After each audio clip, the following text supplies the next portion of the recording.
Halo semuanya, selamat datang di channel Dokter Anime. Tempatnya bahas alur cerita anime yang durasinya panjang pol-polan. Mimin juga bakal ngasih upload video terbaru juga di sini cuy. BTW Mimin mau ngadain giveaway senilai Rp500.000 buat 5 orang pemenang untuk setiap minggunya. Pengumuman akan diumumkan setiap hari Minggu dan pengumuman akan diumumin lewat Telegram grupnya Dokter Anime cuy. Cari aja Dokter Anime 123. Dokter Anime 123. Caranya gampang banget pastinya dong. Like, comment, dan subscribe channel ini dan komentar bagus dan request judul filmnya cuy. Jangan lewatkan kesempatan ini cuy, karena kesempatan tidak akan datang dua kali. Kalau kalian mau uang 500.000 langsung saja di komen dan dituliskan aja judul filmnya. Gampang banget caranya cuy. Oke lah, kalau begitu langsung saja kita lanjut.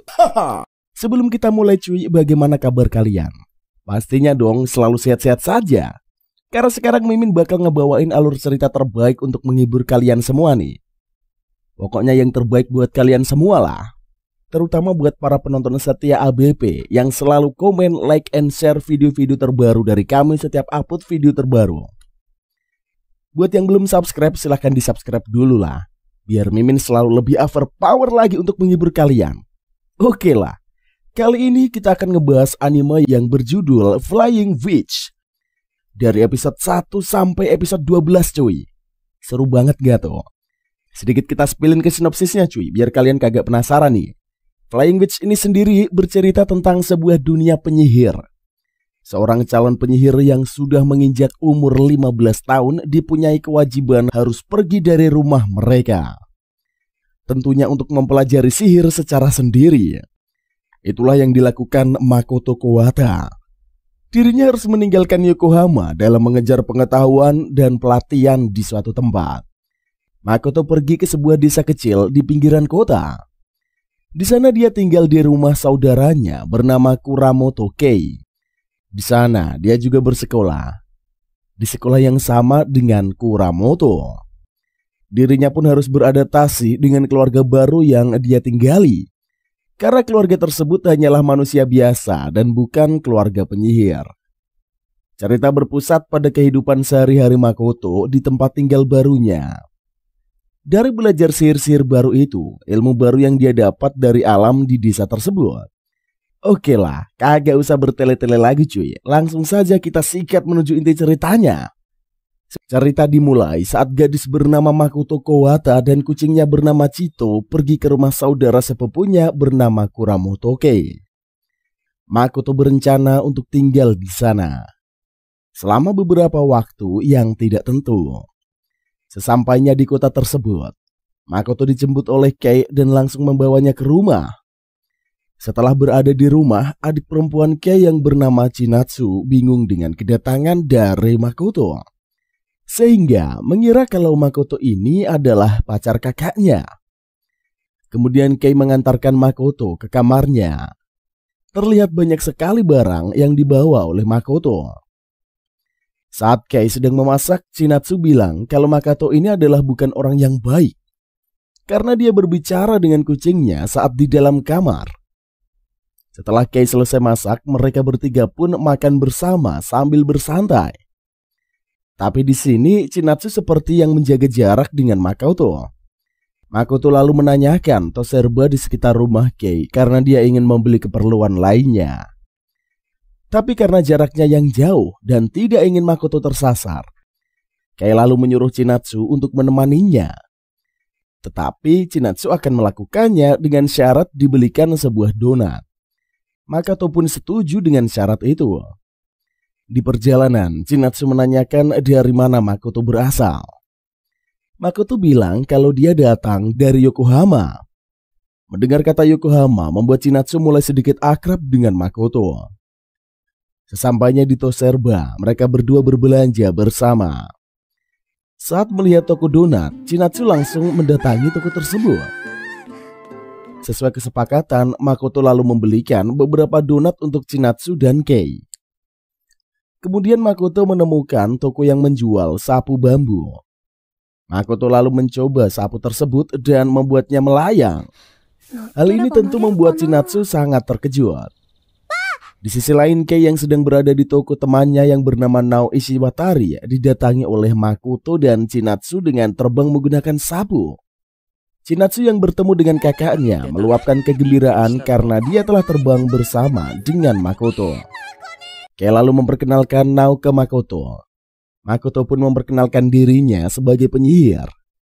Nao yang melihat kedatangan Makoto dengan cara terbang dan bilang sebagai penyihir membuatnya bingung dan tidak percaya.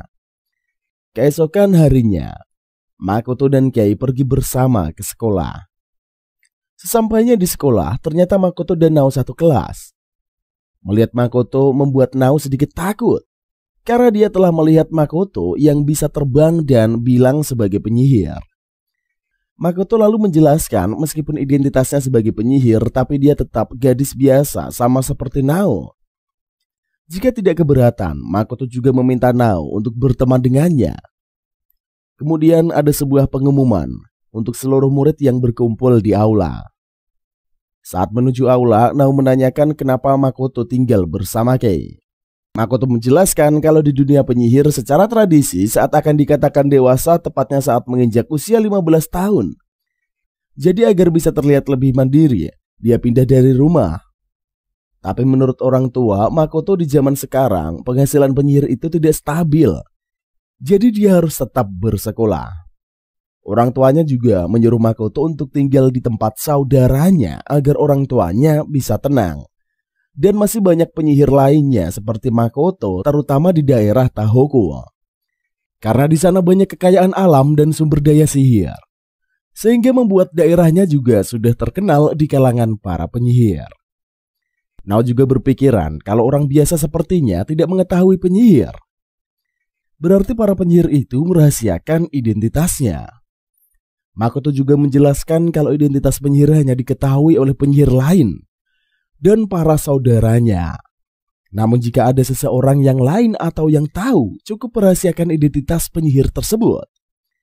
Singkat ceritanya cuy, Kei ini tidak bisa pulang bareng bersama dengan Makoto karena dia akan pergi main dahulu bersama dengan temannya.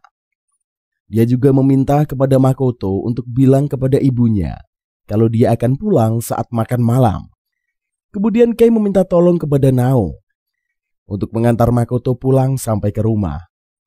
Saat di perjalanan pulang, Makoto mengambil sebuah tanaman dudaim yang sangat langka. Tanaman dudaim ini juga mengandung sebuah racun, tapi kalau diracik dengan benar bisa menjadi obat yang mujarab. Kemudian Makoto memberikan tanaman tersebut ke Nao sebagai sebuah hadiah. Tapi karena tanaman tersebut terlihat menyeramkan, Nao pun menolaknya. Chinatsu yang pulang dari sekolah bertemu dengan ibunya sesampainya di rumah. Ibunya lalu mengajak Chinatsu berbelanja untuk makan malam. Tapi dia menolak ajakan ibunya karena ada acara TV yang mau dia tonton. Dan dia menitip puding ke ibunya untuk kakaknya dan Makoto. Saat Chinatsu sedang menonton acara TV, Makoto pun datang. Ia bercerita kalau dia pulang sendirian karena Kei dan Nao lagi ada keperluan. Jadi dia pulang sendirian buat mengetes ingat tidaknya jalan pulang. Sepertinya dia mulai bisa mengingat jalan. Padahal dia sempat bingung saat berada di pertigaan jalan. Sesaat Makoto teringat tentang pencapaian hari ini yang harus dia tulis di buku hariannya. Ketika Makoto sedang menulis pencapaiannya, tiba-tiba saja ada seseorang yang datang ke rumah Kei. Chinatsu yang membuka pintu terkejut melihat tamu yang memakai topeng. Dia pun segera menutup pintu dan langsung menanyakan nomor polisi ke Makoto. Makoto menyadari kalau tamu tersebut bukanlah orang yang jahat. Dan benar saja cuy, ternyata tamu itu adalah seorang kurir. Makoto juga meminta maaf kepada kurir tentang perilaku Chinatsu tadi. Karena baru pertama kalinya dia melihat kurir. Agar tidak takut lagi, Makoto lalu memperkenalkan kurir tersebut. Makoto menjelaskan kalau dia ini adalah kurir musim semi yang bertugas memulangkan musim dingin dan mendatangkan musim semi seperti perinya musim semi lah. Kedatangan kurir tersebut karena pekerjaan di sekitar kota tempat tinggal Kei udah selesai. Jadi dia berencana untuk pergi. Tapi karena dia mendengar ada penyihir baru di kota tersebut, dia pun berinisiatif untuk menyapanya. Kurir itu juga mau meminta beberapa obat dari Makoto. Makoto lalu memberikan dudaim yang sudah diolah agar racunnya hilang. Saat kurir akan pergi, dia menitipkan hadiah ke Makoto untuk diberikan ke Chinatsu sebagai tanda permintaan maafnya. Makoto langsung menemui Chinatsu dan memberikan hadiah yang diberikan oleh sang kurir. Ternyata hadiah itu ada bunga. Menerima hadiah tersebut membuat Chinatsu merasa senang. Makoto berharap dengan hadiah itulah membuat Chinatsu tidak lagi takut dan membenci sang kurir. Selang beberapa waktu saat Makoto berada di dalam kelas, dia bermimpi bertemu dengan Nao. Di dalam mimpinya itulah Nao akan mendapatkan sebuah keberuntungan. Saat Makoto pulang sekolah bersama Nao dan Kei, dia menceritakan tentang mimpinya tersebut. Makoto bilang kalau itu bukan mimpi biasa. Karena sejak dulu mimpi penyihir dipercaya bisa menjadi kenyataan. Tapi cuy, Makoto juga mengingatkan mungkin saja cerita ini hanyalah sebuah mitos. Kemudian Kei melihat sebuah bunga bake. Karena Makoto belum pernah memakannya, Kei pun mengambil beberapa bake tersebut untuk dimasak. Setelah selesai mengambil bake, Kei dan Makoto berpisah dengan Nao. Karena rumah Nao berbeda jalan dengan mereka. Sesampainya di rumah, Makoto dan Kei disambut oleh ibu. Kei lalu menunjukkan bake yang dibawanya. Ia meminta izin untuk menggunakan dapur karena dia akan segera memasak bake. Saat mereka sedang memasak, Chinatsu datang dan menghampiri mereka. Makoto lalu menunjukkan bake yang akan mereka buat menjadi tempura bake. Hal ini membuat Chinatsu menjadi tidak bergairah karena Chinatsu tidak menyukai bake. Sambil memasak, Kei menjelaskan bagaimana membuat tempura bake ke Makoto. Pertama, cek terlebih dahulu minyaknya. Kalau ada gelembung keluar dari sempitnya, berarti minyak sudah panas. Kemudian adonan tempura dicampur oleh es, agar rasanya lebih enak dan renyah. Melihat Kei yang begitu pintar dalam memasak membuat Makoto memuji keterampilan Kei itu. Lalu Kei pun mengajari Makoto agar pintar dalam memasak. Akhirnya tempura bake pun telah selesai dibuat. Saat Makoto akan mencicipinya, Chinatsu datang dan menghampiri mereka. Chinatsu tidak yakin dengan rasa tempura bake yang dibuat oleh Kei. Tapi Makoto yang mencicipinya merasa tempura bake itu sangatlah enak. Saat Chinatsu dan ayahnya sedang menonton TV, Makoto datang menghampiri mereka. Makoto bilang ke pamannya kalau dia ini butuh sebuah lahan untuk belajar bertani sebagai bagian dalam pelatihan penyihir. Dia ingin mencoba menanam beberapa sayur. Mendengar hal itu, pamannya memperbolehkan Makoto untuk menggunakan lahan di belakang rumahnya. Kemudian alat berkebun. Pupuk juga sudah ada di gudang, sehingga Makoto tinggal menggunakannya saja. Setelah mendapatkan izin dari pamannya, Makoto memulai belajar bertani bersama Kei. Mereka kemudian mengambil alat yang dibutuhkan di dalam gudang. Sesampainya di lahan, Makoto terkejut melihat banyak sekali rumput liar. Kei menjelaskan kalau semenjak neneknya meninggoy, tidak ada lagi yang mengurus lahan tersebut. Kei juga menyarankan untuk membersihkan lahan yang akan dipakai saja, biar bisa menghemat waktu dan tenang. Saat sedang membersihkan lahan, Kei melihat Makoto yang begitu kesusahan di dalam mengambil rumput liar. Beruntungnya Chinatsu datang dan Kei memintanya untuk membantu Makoto. Makoto juga bercerita ke Chinatsu kalau penyihir juga butuh berbagai pengetahuan untuk menjadi penyihir yang handal. Sehingga menanam sayuran bisa menjadi latihan serta bekal hidup nantinya. Saat akan beristirahat, Makoto melihat sebuah burung yang aneh.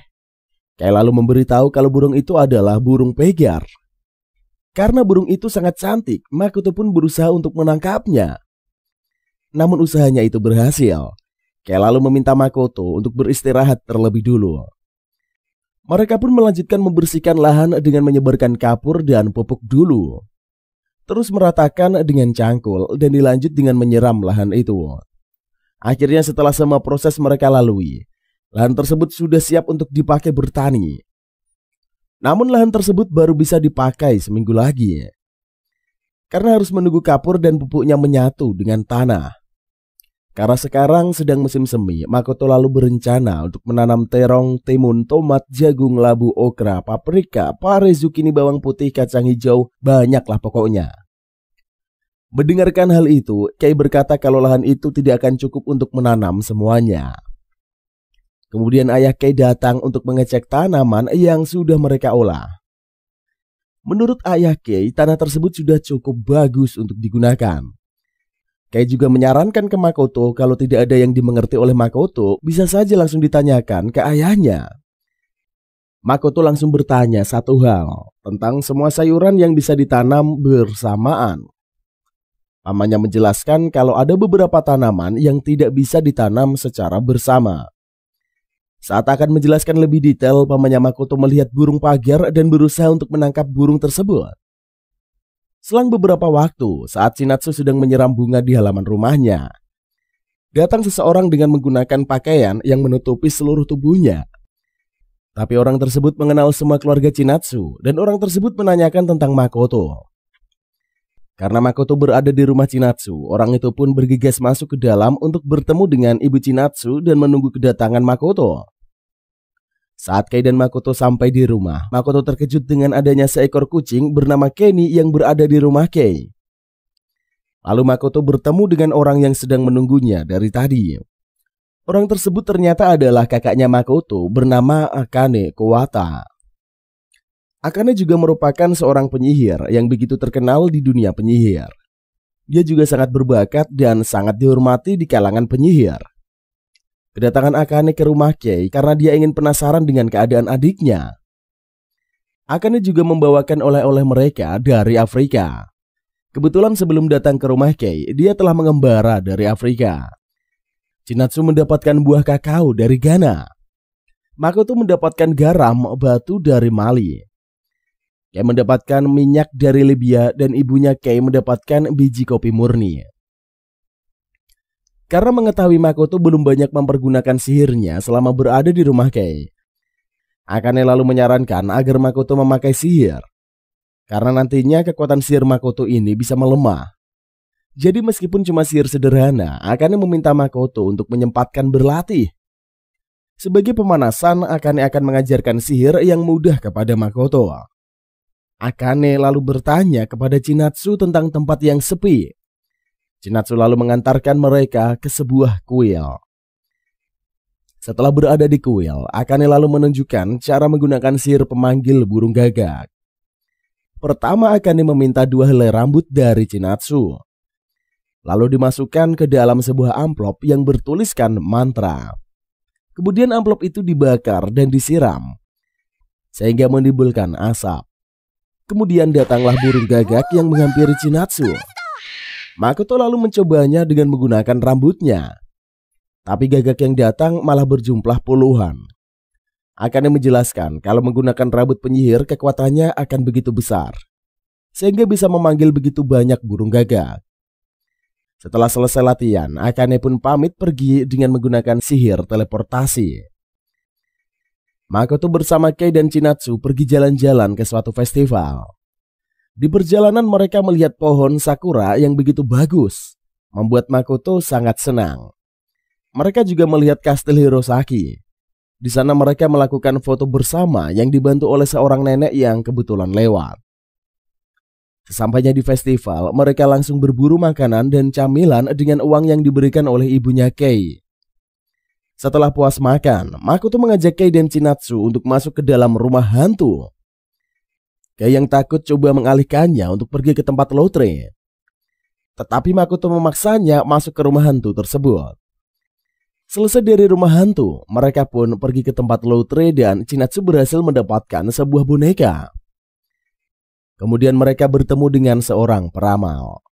Makoto lalu meminta diramalkan masa depannya. Sang peramal lalu meminta Makoto menuliskan namanya di selebaran kertas. Membaca nama Makoto membuat sang peramal meminta Makoto untuk menuliskan kembali namanya, sekalian dengan nomor telepon, kode pos, alamat rumah, keluarga, saudara, dan semua informasi terkait Makoto. Tapi Makoto menolaknya. Lalu sang peramal menanyakan apakah Makoto ini adiknya Akane. Ternyata peramal ini juga merupakan seorang penyihir yang bernama Inokai. Dia sudah 5 tahun berada di sana. Mengetahui peramal tersebut adalah penyihir membuat Makoto ingin bisa akrab dengannya. Tapi peramal itu menolak akrab dengan Makoto. dan dia menanyakan tentang kejadian di festival bunga sakura 1 tahun lalu. Ternyata 1 tahun lalu saat di festival, Inukai dan Akane sedang minum bersama. Akane juga menceritakan kalau kedatangannya itu karena adiknya akan tinggal di kota tersebut. Akane juga membawa sebuah coklat yang sudah ada sihirnya. Dia meminta kenalannya untuk membuatnya. Tapi coklatnya tersebut masih dalam tahap percobaan.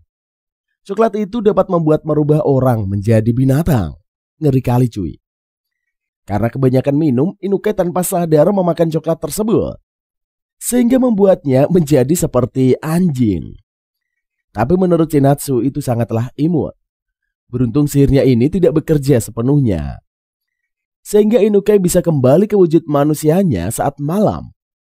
Tapi karena kejadian ini membuat hidupnya berantakan. Karena Akane yang selalu mengembara entah kemana, Inukai jadi membuka stand peramal dan berharap Akane akan datang menemuinya. Kemudian mereka membawa Inukai ke rumah Kei. Sesampainya di rumah Kei, Akane memberikan sebuah buku tentang sihir pengubah binatang menjadi manusia. Makoto akan mencoba menggunakan sihir tersebut sebagai rasa tanggung jawabnya atas apa yang sudah dilakukan oleh kakaknya. Karena ini pertama kalinya Makoto mencoba sihir tersebut. Dia pun akan melakukannya secara serius. Makoto mulai meracik semua bahan yang ada. Akhirnya jadilah sebuah obat tersebut. Inukai lalu meminum obat itu, tapi malah mengubah dirinya menjadi anjing sepenuhnya. Setelah efek obat tersebut hilang, Inukai kembali seperti manusia hewan lagi. Tiba-tiba saja Akane pun datang menemui Makoto. Melihat kedatangan Akane membuat Inukai langsung marah-marah dan meminta Akane untuk merubahnya kembali. Tapi Akane bercerita kalau semua ini adalah salahnya sendiri. Karena saat selesai minum-minum, Inukai merasa lapar, lalu dia memaksa Akane untuk memberikan coklat tersebut. Akane pun melarangnya, tapi Inukai tetap memaksanya dan memakan coklat itu. Setelah ingat kejadian itu, Inukai meminta maaf kepada Akane dan Makoto. Akane juga berjanji akan mencari cara untuk bisa mengembalikan Inukai kembali seperti manusia normal. Inukai pun pamitan dan pergi dari hadapan mereka. Di pagi yang cerah, keluarga Kei bersama Makoto dan Akane sarapan bersama. Selesai sarapan, Makoto pergi ke kamar untuk membereskan kembali barang-barangnya. Chito yang berada di kamar tiba-tiba keluar pergi entah kemana. Chinatsu yang melihat Chito keluar lalu pergi mengikutinya secara diam-diam. Kemudian, Chinatsu bertemu dengan seorang nenek. Nenek itu lalu melihat sebuah kelopak sakura di kepala Chinatsu. Nenek itu menyuruh Chinatsu untuk menyimpan kelopak tersebut. Karena mitosnya, apabila kejatuhan kelopak bunga sakura dan menyimpannya, maka orang yang disayangi akan balik menyayanginya. Chito pun sampai di sebuah taman. Taman tersebut ada 3 anak-anak yang sedang bermain. Anak-anak itu lalu coba menangkap Chito. Tapi Chito berhasil menghindar dengan naik ke sebuah pohon. Setelah anak-anak itu pergi, Chito pun turun dan menghampiri sebuah gundukan tanah. Melihat hal itu, Chinatsu langsung menghampirinya. Tapi Chinatsu malah terkena jebakan. Di jebakan itu tertulis menjauhlah. Kemudian Chinatsu pun pulang ke rumah. Sesampainya di rumah, Chinatsu langsung disuruh oleh ibunya untuk membersihkan dirinya yang begitu kotor. Saat Chinatsu membersihkan dirinya, terlihat Chito pun yang segera berada di rumahnya, yang sudah berada di rumahnya. Setelah itu Makoto dan Chito akan pergi jalan-jalan. Kei yang tahu bahwa Makoto akan pergi sendiri sangat khawatir kalau nantinya Makoto akan tersesat. Tapi Makoto berusaha meyakinkan Kei kalau dirinya ini akan baik-baik saja, karena dia akan pergi bersama Chito. Makoto yakin kalau Chito bisa dijadikan petunjuk jalan, karena Chito sudah sering berpergian sendiri. Setelah itu karena bingung mau pergi kemana, Makoto lalu bertanya kepada Chito. Kemudian Chito akan mengajaknya pergi ke suatu tempat yang keren. Pertama, Chito mengajak Makoto ke sebuah bangunan, di mana bangunan tersebut ada sebuah gambar yang menurut Chito mirip dengan Makoto saat masih berusia 4 tahun. Setelah itu Chito menghampiri seekor anjing yang terikat dan menggodanya. Tapi tiba-tiba ikatan anjing tersebut terlepas, sehingga Makoto dan Chito pun lari dari kejaran anjing tersebut. Kemudian Chito melanjutkan ke tempat Kairen berikutnya, yaitu Taman Pohon Sakura. Saat sedang berada di taman tersebut, Makoto bertemu dengan Nao yang sedang mengantar sebuah pesanan. Karena tidak tahu mau kemana lagi, Makoto dan Chito akhirnya ikut bersama Nao mengantarkan pesanan tersebut. Akhirnya mereka sampai ke rumah orang yang memesan barang itu. Ternyata orang yang memesan itu adalah nenek yang sebelumnya pernah bertemu dengan Chinatsu. Melihat Chito membuat nenek itu tahu kalau Makoto adalah seorang penyihir. Karena dulu dia juga punya teman seorang penyihir yang suka membawa kucing hitam seperti Makoto. Dan semenjak menikah dan pindah, nenek tersebut belum pernah bertemu dengan temannya lagi. Nenek juga menceritakan kalau temannya itu seperti Makoto. Bahkan suka mengajarinya tentang macam-macam mantra sihir. Lalu berkat mantra itulah sang nenek berhasil menikah dengan suaminya saat ini. Selesai dari rumah nenek tersebut, kemudian Chito mengajak Makoto dan Nao pergi ke sebuah taman. Di taman itulah mereka menemukan sebuah kotak yang berisi makanan dan barang-barang. Tetapi karena milik orang lain, Makoto pun menguburkannya kembali. Akhirnya Makoto dan Chito kembali ke rumah dalam keadaan lelah. Setelah seharian berjalan-jalan dengan Chito dan Nao, Makoto melanjutkan latihan sihirnya bersama dengan Akane. Di sini Makoto masih belajar dengan menggunakan sapu untuk terbang. Akane lalu menunjukkan cara terbang yang benar bagi seorang penyihir. Akane menjelaskan kalau seorang penyihir hanya perlu menerbangkan tubuhnya sendiri dan sapu hanya digunakan untuk menghilangkan gravitasinya saja. Di sana juga ada Kei yang sedang mencabut rumput liar. Akane juga memberitahu kepada Kei kalau dia ini mungkin akan tinggal beberapa hari bersama mereka. Mendengar hal itu membuat Chinatsu sangat senang. Lalu dia memohon kepada Akane untuk dijadikan murid, supaya Chinatsu bisa menjadi seseorang penyihir yang juga seperti Akane dan Makoto. Mendengar itu Akane tidak memutuskannya begitu saja. Karena jika orang biasa yang akan menjadi penyihir harus mengorbankan kehidupan normalnya. Akane meminta Chinatsu untuk berbicara dulu dengan kedua orang tua. Karena ini merupakan hal yang sangat penting. Chinatsu dengan penuh semangat langsung pergi untuk menemui orang tuanya. Setelah memberitahu orang tuanya, Chinatsu akhirnya mendapatkan izin untuk menjadi seorang penyihir. Tapi karena belum pernah memiliki seorang murid, Akane akan memikirkannya lebih dulu. Karena Chinatsu yang terus memaksa, Akane pun akan memperlihatkan sedikit lebih dalam tentang dunia penyihir. Seperti pekerjaan penyihir, cara penyihir bermain, ritual tradisional, dan penyihir lain selain Akane dan Makoto. Kemudian setelah melihat semua itu, Chinatsu bisa memutuskan kembali akan niatnya menjadi seorang penyihir. Dan memulai hari ini juga, Chinatsu menjadi penyihir magang. Setelah itu Makoto dan Chinatsu pergi ke toko swalayan. Mendengar Chinatsu akan menjadi penyihir membuat Makoto senang. Karena jumlah penyihir saat ini sudah menurun. Makoto juga mengingat untuk tidak memberitahu siapapun tentang identitas Chinatsu sebagai seorang penyihir meskipun baru magang. Chinatsu lalu menanyakan kalau seorang penyihir sebaiknya hal apa yang harus dilakukan sebagai seorang penyihir. Makoto menjelaskan kalau tidak ada hal yang wajib yang harus dilakukan oleh seorang penyihir.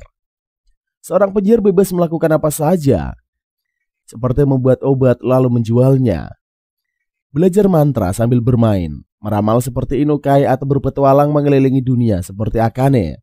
Dan seorang penyihir juga tidak boleh melakukan hal yang buruk. Makoto memberitahu kalau dia berniat menjadi seorang penyihir yang berguna bagi orang lain dan juga diri sendiri. Chinatsu juga menceritakan kalau dia menjadi seorang penyihir, dia akan membuat kereta labu, menghidupkan mainan, dan membuat rumah permen. Sesampainya di rumah, Makoto dan Chinatsu langsung belajar sihir mantra cemil-cemilan aneh bersama Akane. Akane lalu menjelaskan pertama-tama harus menyiapkan alas kain di atas meja, lalu Akane meminta Makoto untuk menggambar pentagram di selembar kertas.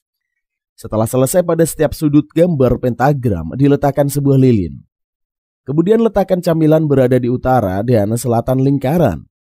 Lalu letakkan tangan di atas lingkaran dan lafalkan mantra, berkatilah dan beri cemilan ini kekuatan. Makoto langsung mencobanya, tapi tidak ada reaksi apapun pada camilan itu. Akane lalu menyuruh Makoto untuk menunggu sampai lilin tersebut padam. Karena mantra sihir yang langsung bereaksi itu susah. Kemudian kalau ada satu lilin yang mati, maka mantra tersebut akan gagal. Sambil menunggu lilin itu padam, Chinatsu belajar menggambar pentagram bersama Makoto. Setelah lama menunggu, akhirnya lilin pun padam juga. Lalu Akane mengambil camilan tersebut dan bilang kalau memakan camilan itu mantranya akan bekerja. Akane meminta Makoto untuk mencobanya terlebih dulu. Namun karena tidak terjadi reaksi apa-apa, Akane meminta Makoto untuk menonton film yang sedang Kei tonton. Tidak lama kemudian setelah menonton film, Makoto tiba-tiba menangis karena merasa baper dengan film tersebut. Akane bilang kalau mantra itu berhasil. Ternyata sihir yang dipakai Akane ini adalah sihir pembuat baper. Kemudian Chinatsu mencoba untuk memakan camilan satunya lagi. Tapi camilan itu malah membuat Chinatsu tertawa terus. Sampai mereka masak pun efek sihir tersebut belum hilang. Kemudian ayah Kei datang memakan kedua camilan tersebut. Sehingga membuatnya tertawa dan menangisi secara bergantian. Di pagi harinya Makoto, Kei, dan Chinatsu bersiap akan pergi ke gunung. Mereka berencana akan mencari sayuran liar yang ada di sekitar gunung. Makoto juga mengajak kakaknya, tapi Akane menolaknya karena ada sinetron yang ingin dia tonton. Kemudian Nao datang untuk ikut bersama mereka. Di sini Chito berada di punggung Nao dan tidak mau turun. Chito melakukan ini itu karena dia marah kepada Nao. Sebab Nao telah mengatakan Chito itu gemuk. Nao pun meminta maaf kepada Chito. Akhirnya Chito turun dari punggung Nao dan ikut bersama dengan mereka. Saat sedang di dalam bis, Nao berkata baru pertama kali melihat seekor kucing yang naik bis. Nao juga menanyakan umur Chito. Makoto berkata kalau umur Chito ini sudah sekitar 17 tahunan. Sesampainya di daerah pegunungan, Makoto begitu senang dan bersemangat melihat keindahan dan kesegaran alam tersebut. Kei menyampaikan kalau ada 4 aturan dalam memetik sayuran liar. Pertama, jangan petik banyak-banyak, ambil secukupnya aja. Karena kalau ambil kebanyakan, bisa-bisa tahun depan sudah tidak tumbuh lagi. Kedua, jangan petik sayuran yang tidak diketahui. Karena Kei pernah mendengar pas musim semi ada yang meninggal karena makan tanaman beracun. Jadi Kei menyarankan untuk memetik pakis burung unta dan pakis bunga aja. Ketika jangan pergi sendirian, pastikan untuk saling melihat dan mengawasi. Karena kemungkinan Makoto akan tersasar dan tidak akan kembali selamanya. Keempat, berhati-hatilah dengan beruang. Agar beruang tidak mendekat, Kei menyarankan untuk terus membunyikan lonceng. Tapi Kei sendiri malah lupa membawa lonceng tersebut. Padahal dia sudah menyiapkan lonceng itu dan malah tertinggal di atas meja ruang tamu. Setelah menjelaskan semuanya, mereka langsung pergi ke dalam hutan. Saat sudah berada di dalam hutan, mereka menemukan pakis burung unta. Karena menemukan pakis burung unta terlebih dulu, Kei menyarankan untuk memetiknya terlebih dahulu. Karena pastinya banyak pakis burung unta di sekitarnya. Kemudian Chinatsu bertanya kepada Nao, apakah dia sudah pernah memetik sayuran liar sebelumnya. Nao pun menjawab kalau ini pertama kalinya. Chinatsu juga bercerita kalau dia sering kesini bersama kakaknya. Meskipun suka memetik sayuran liar, tapi Chinatsu tidak suka memakan sayuran tersebut. Karena Akane bilang kalau selama ini Chinatsu masih sering pilih-pilih, maka dia tidak akan bisa menjadi penyihir. Maka dari itulah, mulai dari hari itu ia berencana akan mencoba memakan sayuran yang ia petik. Kemudian Makoto menghampiri Nao dan Chinatsu sambil membawa seekor katak. Makoto lalu menunjukkan katak tersebut ke Nao. Nao yang takut dengan katak itu menjauh dan berteriak kencang. Hal ini sudah direncanakan Kei agar beruang tidak mendekat ke arah mereka. Selesai memetik pakis burung unta, mereka beristirahat sebentar untuk melepas lelah. Kei lalu menyarankan untuk memetik daun bawang. Tapi bawang daun ini bisa membuat kentut seseorang yang memakannya menjadi sangat bau. Mendengar itu, membuat Makoto setuju untuk mencari daun bawang tersebut. Singkat cerita, akhirnya mereka kembali ke rumah masing-masing. Setelah berada di rumah, Kei langsung memasak sayuran yang sudah mereka dapatkan.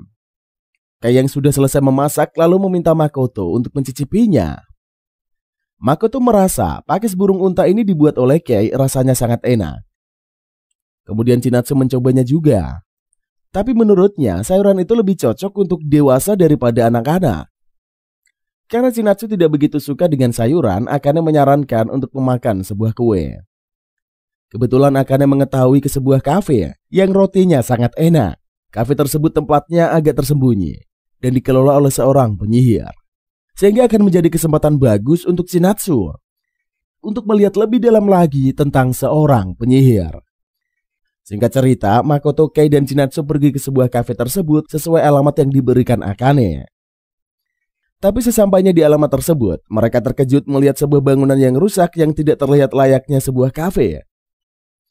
Saat Kei mengecek alamat tersebut, dia menemukan sebuah pesan dari Akane yang tertulis kalau sudah sampai berdoalah seperti di kuil. Membungkuk dan tepuk 2 kali. Membungkuk lagi 1 kali.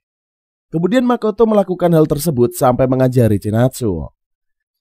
Selesai melakukan itu, seketika bangun tersebut berubah menjadi layaknya sebuah kafe. Makoto pun akhirnya menyadari kalau kafe itu sudah ditutupi oleh sihir. Gerakan yang tadi ia lakukan dapat membuat bangunan aslinya terlihat. Saat memasukinya, mereka sangat kagum dengan keindahan kafe tersebut.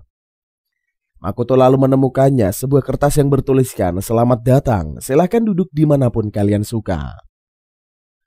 Saat mereka sudah duduk, tiba-tiba muncul air minum dan juga pesan yang memberitahu mereka kalau pemilik kafe itu akan datang setelah mereka memesan sesuatu. Makoto yang bingung dengan kafe itu menelpon kakaknya dan kakaknya memberitahu kalau pelayan di kafe itu adalah hantu. Setelah itu mereka memesan beberapa makanan. Karena penasaran dengan wujud asli dari hantu itu, Makoto menggambar sebuah lingkaran sihir agar hantu itu bisa terlihat. Makoto lalu memanggil hantu tersebut dan saat hantu itu menginjak lingkaran sihir itu, wujud sang hantu bisa terlihat. Kemudian Makoto dan Chinatsu mengajukan beberapa pertanyaannya. Tapi setelah menyadari kalau mereka bisa melihat wujud aslinya, sang hantu langsung kembali ke dalam kafe. Saat sedang makan, mereka melihat pelayan itu yang sudah memakai sebuah topeng. Tidak lama kemudian, pemilik kafe tersebut datang bersama anaknya. Sang hantu lalu menceritakan kalau anak perempuan berambut panjang mungkin saja seorang penyihir. Anak pemilik kafe juga belum melihat mereka semua, sehingga akan coba menyapa mereka. Saat menyapa mereka, Makoto lalu memperkenalkan dirinya sebagai seorang penyihir yang baru saja pindah. Tidak lupa pula, Makoto juga memperkenalkan Kei dan Chinatsu. Anak pemilik kafe juga memperkenalkan dirinya yang bernama Anzu Shina. Karena Akane menceritakan kalau Shina ini adalah seorang penyihir yang hebat, membuat Makoto ingin belajar berbagai hal darinya. Di sini Makoto mengira kalau Shina adalah pemilik kafe tersebut dan juga merupakan seorang penyihir yang hebat. Tapi pada kenyataannya sang pemilik kafe dan penyihir yang hebat adalah ibunya Shina. Kemudian ibunya Shina datang. Saat Makoto akan pergi ke toilet, dia malah bertemu dengan ibunya Shina. Sehingga Makoto mengira kalau Shina sudah menggunakan sihir yang membuat terlihat anak muda. Tapi saat itu juga Shina muncul dan membuat Makoto menjadi tambah bingung dengan apa yang terjadi kepada Shina. Kemudian ibunya Shina menjelaskan semuanya kepada Makoto agar tidak terjadi kesalahpahaman. Ibunya Shina lalu menanyakan tentang rasa kue yang mereka makan. Chinatsu berkata kalau kue tersebut sangatlah enak. Dan kue itu ternyata dibuat sang hantu. Ternyata sang hantu pelayan tersebut bernama Hina. Makoto lalu menanyakan sejak kapan kafe itu berdiri. Ibu Shina menjelaskan kalau kafe ini sudah ada sejak 200 tahun yang lalu. Sejak dulu kafe ini menjadi tempat berkumpulnya para makhluk dunia lain, seperti hantu dan sejenisnya. Makanya kafe ini diberi mantra agar orang biasa tidak bisa masuk. Ibu Shina juga memberitahu kalau sang kurir beberapa hari yang lalu telah mampir ke kafenya. Karena kurir membawa dudaim yang bagus. Hina pun membuat seduhan teh dudaim untuknya. Karena racunnya benar-benar dipisah dengan bagus sehingga rasa manis dudaim menjadi mudah untuk dikeluarkan. Dan membuat teh tersebut menjadi manis. Karena Hina memakai cara yang khusus untuk melakukannya. Tapi kalau Makoto yang membuat teh dudaim, pasti rasanya selalu pahit. Sehingga Makoto ingin belajar dari Hina agar bisa membuat teh dudaim yang manis. Kei lalu bertanya, apakah dirinya tidak masalah berada di kafe tersebut? Ibu Shina pun tidak mempermasalahkan keberadaan Kei meskipun dia orang biasa. Karena Kei sudah mengenal seorang penyihir, kemudian datanglah 2 ekor kumbang koksi yang disambut oleh Shina dan ibunya. Kumbang tersebut merupakan pelanggan kafe tetap tersebut. Shina lalu menghidangkan bunga selibium untuk kumbang tersebut. Mendengar kalau kumbang koksi dapat membawa kebahagiaan, Makoto dan Chinatsu mencoba menangkapnya. Tapi mereka tidak berhasil dan kumbang itu pun pergi dari kafe tersebut. Kemudian datanglah pelanggan makhluk kerudung kegelapan. Dia adalah makhluk yang membawakan malam. Makhluk itu merupakan pelanggan tetap Hina. Karena tidak bertugas sampai malam, makhluk itu suka minum teh pada siang hari di kafe tersebut. Chinatsu lalu mencoba mendekati makhluk itu dan mengajaknya bicara. Setelah selesai, dia diberikan sebuah permen oleh makhluk tersebut. Lalu datanglah seekor rubah. Melihat rubah, Shina juga memberikan makanan ceri musim dingin. Sang rubah selalu datang ke kafe tersebut setiap hari Minggu. Untuk makan di kafe tersebut, melihat rubah itu membuat Chinatsu, Makoto, dan Kei ingin menyentuhnya. Sang rubah pun mengizinkan mereka untuk menyentuhnya. Karena Chinatsu ingin tahu suara rubah, sang rubah pun mengeluarkan suaranya.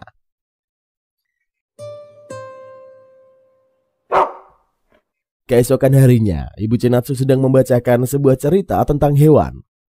Lalu ada sebuah cerita di mana seekor rubah mengeluarkan suaranya. Kon, kayak gitu cuy.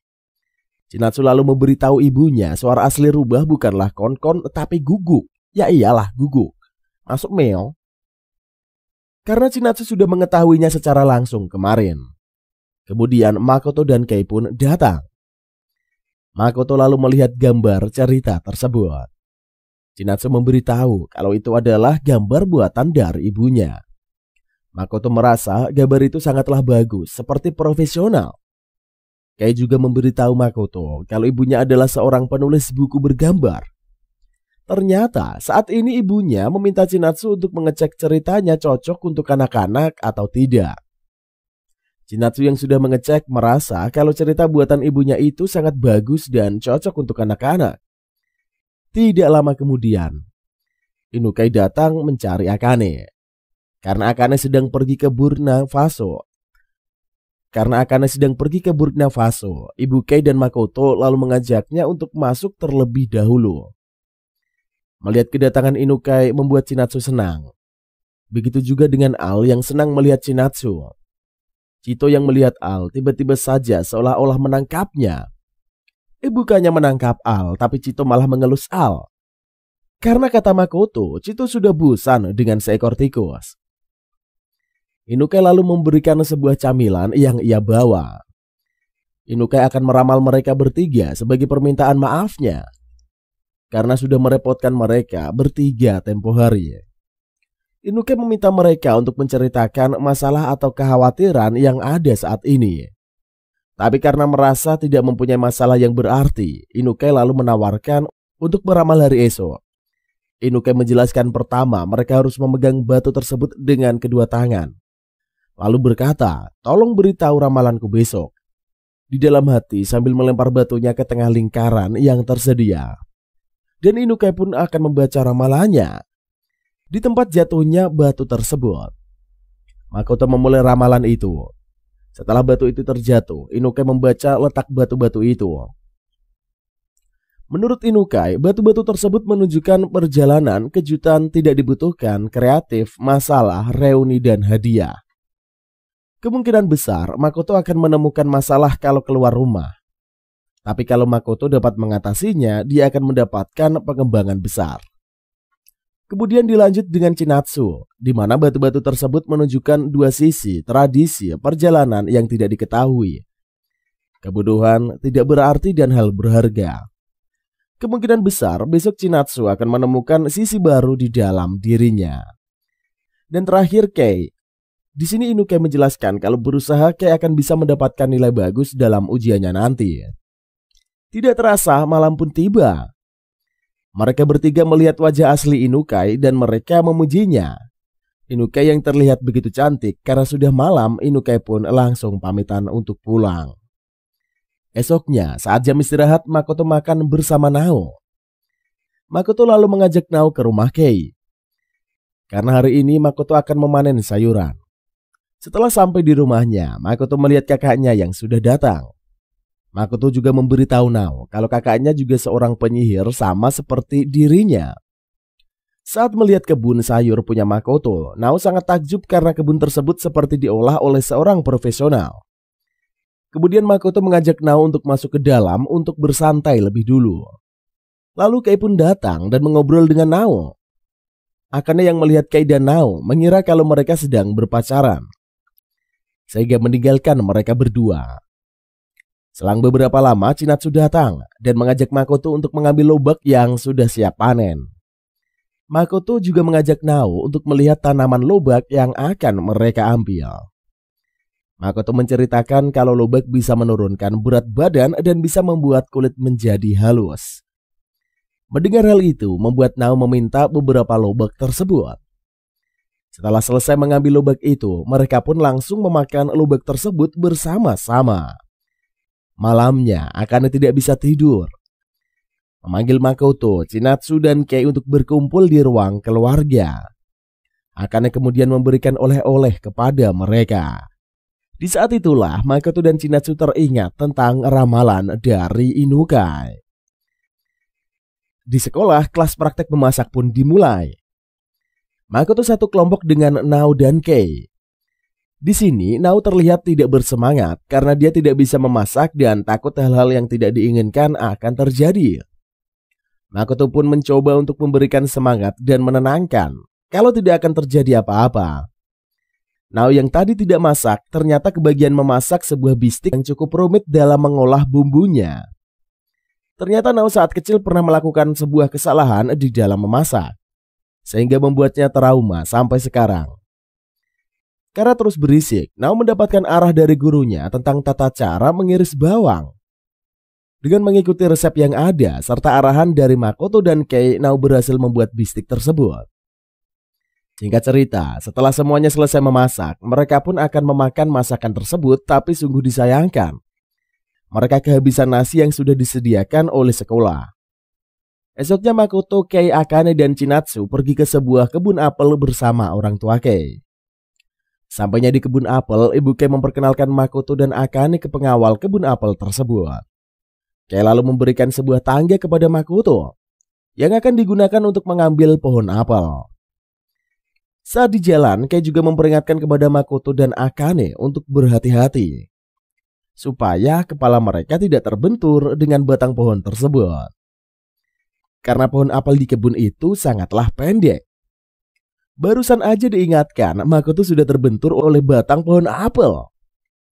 Begitu juga dengan Akane yang terbentur karena menertawakan Makoto. Kemudian ayah Kei menjelaskan kepada Makoto dan Akane cara memangkas pohon apel yang benar, karena logat bahasanya yang tidak begitu dimengerti oleh mereka. Ayah Kei lalu menyuruh Kei untuk menjelaskan kepada mereka. Kei pun menjelaskan semua bunga yang ada di dahan pohon akan tumbuh menjadi apel.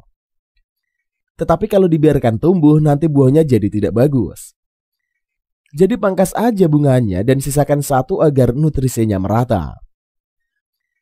Lalu bunga yang paling dekat dengan batang dibiarkan dan sisanya dipangkas. Setelah mengerti cara memangkas pohon apel, Makoto dan Akane mulai mencobanya dengan sangat hati-hati. Chinatsu juga membantu memangkas dengan naik ke atas pohon apel. Melihat Chinatsu yang naik membuat Makoto juga ingin memanjat pohon apel tersebut. Tapi saat menaikinya dengan tangan, lagi-lagi Makoto terbentur dengan batang pohon tersebut. Setelah berada di atas pohon, Makoto pun merasa senang melihat pemandangan kebun yang begitu sangat indah.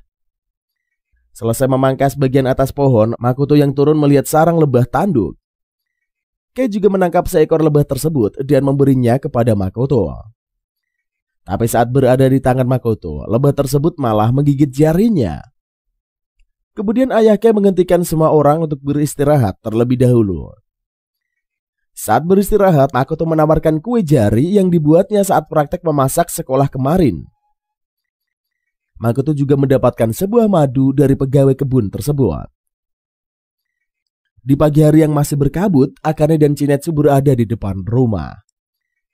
Kemudian datanglah seorang penjual koran yang berwujud manusia, tapi ia bukan manusia. Seperti hantu gitulah cuy. Akane bilang ke Chinatsu kalau ada penyihir menunggu di depan pintu saat pagi. Saat makan, dia akan menghampirinya. Koran yang dijual juga diterbitkan oleh orang-orang dari dunia lain, sehingga banyak berita yang ada di koran biasa. Koran tersebut adalah koran terlaris di kalangan para penyihir. Saat membaca koran tersebut, akan menemukan sebuah berita di mana seekor ikan paus akan terbang di dekat kota mereka tinggal. Akane lalu mengajak Makoto dan Chinetsu untuk melihat bersama. Tapi karena waktu melewati kota tersebut hari ini dan waktunya sebentar lagi, Akane langsung menyuruh mereka untuk bersiap-siap. Kurang lebihnya 7 menit aja. Setelah selesai, mereka pun pergi dengan menggunakan sapu terbang. Sesampainya di lokasi, Akane mengoleskan sebuah krim sihir ke kelopak mata mereka. Karena biasanya ikan paus berkamuflase dengan awan, sehingga tidak bisa dilihat tanpa batu krim sihir tersebut. Setelah cukup lama menanti, mereka akhirnya melihat ikan paus itu. Akane lalu mengajak mereka untuk naik ke atas paus itu. Sesampainya di atas paus tersebut, mereka terkejut melihat sebuah reruntuhan yang berada di ikan paus itu. Akane menjelaskan kalau dulunya banyak orang yang tinggal di atas ikan paus itu. Kemudian Akane mengajak mereka melihat-lihat reruntuhan tersebut. Di sana mereka menemukan sebuah lingkaran sihir yang berada di lantai bangunan, serta sebuah tulisan-tulisan kuno yang terpahat pada dinding reruntuhan. Di sini mereka juga bertemu dengan Anzu yang datang ingin melihat ikan paus tersebut. Anzu menceritakan ke Makoto setelah orang-orang tidak lagi tinggal di atas paus. Mereka mulai berenang bebas ke seluruh dunia. Sejauh ini baru ditemukan 3 ikan paus dan mungkin saja masih banyak yang lainnya yang tersebar di seluruh dunia. Karena Chinatsu dan Anzu merasa lapar, mereka pun harus mengakhiri tour mereka di dalam ikan paus tersebut. Mereka lalu mengajak Anzu untuk makan bersama di rumah Chinatsu. Kemudian Makoto menghubungi Kei dan memberitahu kalau Anzu ini akan mampir ke rumahnya. Karena mereka bertemu saat melihat ikan paus terbang. Sesampainya di rumah Chinatsu, Anzu yang terkesan dengan rumah Chinatsu meminta izin untuk memotonya. Lalu Kei menyambut kedatangan mereka dan sudah menyiapkan sarapan hot cake. Anzu yang bertemu dengan Kenny menceritakan tentang ikan paus tersebut dan alasan orang-orang yang pergi dari ikan paus tersebut. Ternyata sesuai dengan hipotesis yang pernah Kenny bilang kepada Anzu. Kemudian Akane memberitahu Makoto kalau Kenny hobi sekali belajar antropologi. Kenny juga pergi keliling dunia sendirian untuk meneliti peradaban kali ini, sehingga Kenny bisa mengetahui tentang banyak hal. Setelah itu Makoto mengambil acar loba untuk diberikan kepada Anzu. Singkat cerita, hot cake yang dibuat Kei sudah jadi. Lalu Chinatsu menanyakan sejarah tentang hot cake ke Anzu. Kemudian Anzu menceritakannya. Asal muasal dari Mesir kuno. Dibuat dari adonan gula, air dan tepung yang dipanggang. Dan dikenalkan di Jepang sekitar 70 tahun yang lalu. Campuran hot cake yang pertama kali dijual tidak dicampur dengan gula supaya bisa dibuat manjul, sehingga tidak bisa begitu populer dan masih jarang peminatnya. Baru setelah ditambah gula, peminatnya mulai meningkat. Karena saat itulah masakan barat mulai dikenal masyarakat. Perlahan hot cake pun mulai diterima halayak umum. Lantas, hot cake itu cuma sebutan di Jepang. Sementara di barat lebih sering disebut pancake. Kata pan di pancake berasal dari frying pan yang dibuat dengan wajan. Makanya hot cake yang dibuat di wajan juga bisa disebut pancake. Kalau diperhatikan, keduanya punya perbedaan ukuran, yang tebal disebut hot cake dan yang kecil disebut pancake. Mendengar penjelasan Anzu membuat mereka semua terkagum dengan pengetahuan Anzu yang luas. Saat makan, Anzu tiba-tiba teringat belum menghubungi ibunya. Anzu pun meminta izin untuk menghubungi ibunya. Ibu Kei pun mengizinkannya untuk menghubungi orang tuanya. Selesai menghubungi orang tuanya, Anzu mendapatkan sebuah pesan untuk Akane dari ibunya, yang dibawa oleh seekor burung hantu bernama Aurore. Ternyata pesan tersebut adalah struk pembayaran yang harus dibayar oleh Akane. Esoknya saat Makoto sedang bersih-bersih menemukan sebuah jubah penyihir yang berada di dalam bantal Cito. Saat mencobanya, jubah tersebut sudah kekecilan dan banyak lubang serta robekan, sehingga Makoto harus membuat yang baru. Kemudian Makoto menanyakan alamat toko kain ke bibinya. Di sini bibinya menjelaskan detail membuatkan petanya juga. Karena takut Makoto kesasar, bibinya menawarkan untuk mengantar Makoto. Tapi Makoto menolaknya. Makoto beralasan dia ingin agar penyakit lupa arah ini bisa diatasinya. Setelah itu pergi bersama dengan Chito dengan membawa peta yang dibuat bibinya. Makoto pergi dengan cara terbang menggunakan sapunya. Saat di perjalanan, Makoto melihat orang-orang yang sedang mempersiapkan festival Nebuta. Di sana ada juga kakaknya yang sedang minum bersama orang-orang tersebut. Makoto juga melihat Inukai yang sedang meramal seseorang. Sesampainya di alamat toko kain tersebut, Makoto bingung karena tidak menemukan toko tersebut. Makoto kemudian bertemu dengan Nao yang sedang mengantarkan pesanan. Nao juga mengajak Makoto untuk pergi ke festival Nebuta besok. Karena Makoto tidak ada acara, dia pun menerima ajakan Nao. Setelah itu Makoto menanyakan alamat toko kain yang sedang ia cari. Akhirnya, berkat Nao, Makoto berhasil menemukan toko kain tersebut. Makoto langsung mencari kain yang dia perlukan. Saat melihat-lihat kain, Chito menyarankan Makoto untuk membeli sebuah kain warna hijau dengan motif wajah kucing yang matanya bisa menyala di dalam gelap, atau bahasa kerennya glow in the dark. Tapi karena terlalu mencolok jika dipakai untuk terbang, Makoto hanya membeli 1 meter aja untuk bagian di dalam jubahnya.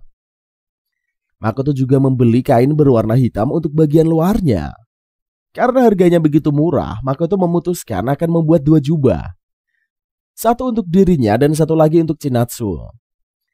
Setelah sampai di rumah, Makoto langsung mengukur badan Chinatsu untuk keperluan jubah tersebut.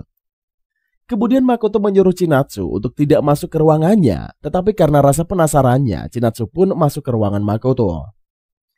Makoto lalu membiarkan Chinatsu melihat apa yang sedang ia kerjakan. Malamnya Inukai yang selesai meramal melihat Akane yang sedang mabuk mendatanginya. Akane berniat ingin diramal oleh Inukai. Karena biayanya yang sangat mahal, Akane ingin membayarnya dengan minuman yang ia bawa. Karena Inukai tahu kalau kedatangan Akane berniat mengajaknya untuk minum bareng. Inukai pun mengiyakan ajakan tersebut. Makoto yang sudah selesai membuat jubah penyihir berhasil membuat Chinatsu sangat senang dengan jubah miliknya. Melihat Chinatsu yang keren menggunakan jubah membuat ibunya mengambil beberapa foto Chinatsu yang memakai jubah bersama Makoto. Di saat yang bersamaan, Kei yang lewat depan ruangan tersebut terkejut melihat kain bermotif kucing berada di lantai. Kei lalu masuk ke ruangan tersebut dan dia dikejutkan oleh Chinatsu yang mengenakan jubah penyihir. Setelah itu Makoto mendengar suara seseorang dari luar. Setelah menghampirinya, Makoto malah menemukan kakaknya yang datang ke rumah dalam keadaan mabuk. Makoto lalu melihat sesuatu di tangan kakaknya dan teringat kalau lupa membersihkan dudaim. Saat mencari dudaim yang lainnya, mereka malah menemukan ikan tanah. Akane menjelaskan kalau ikan tanah tersebut suka dengan festival dan ikan tersebut suka muncul kalau ada festival. Tidak hanya seekor, tapi ikan tersebut datang dalam jumlah yang cukup banyak. Akane lalu memberikan mereka sake yang dibawanya dan juga memberinya camilan. Makoto juga memberikan camilan kepada ikan-ikan tersebut. Kemudian Chinatsu datang setelah pergi ke toilet dan dia pun tertidur di pangkuan Makoto. Akane lalu mengingatkan Makoto untuk laporan perdananya kepada asosiasi penyihir sejak kepindahan Makoto ke rumah bibinya. Makoto juga merasa sepertinya dia punya banyak cerita yang bisa disampaikan. Kemudian Makoto melihat ikan tanah yang memancarkan warna merah menyala sambil berterbangan dengan sangat indah. Hari berikutnya, pada malam harinya mereka semua sangat menikmati festival Nebuta. Dan anime ini pun selesai cuy. Bagaimana pendapat kalian tentang anime Flying Witch ini setelah Mang Ope ceritakan alur animenya? Kalau kalian punya teori tersendiri silahkan tuliskan aja di kolom komentar. Bagaimana menurut kalian, film ini bagus atau tidak? Kalau menurut Mimin sih film ini bagus-bagus aja buat hiburan. Tapi terserah kalau versi kalian. Oke lah, jangan lupa untuk di like, subscribe, dan share ke teman-teman kalian. Tentunya masih bersama Mang Ope akan menghibur kalian setiap harinya dengan alur cerita yang mantap punya. Sampai ketemu lagi di konten-konten berikutnya. See you in the next video and bye-bye.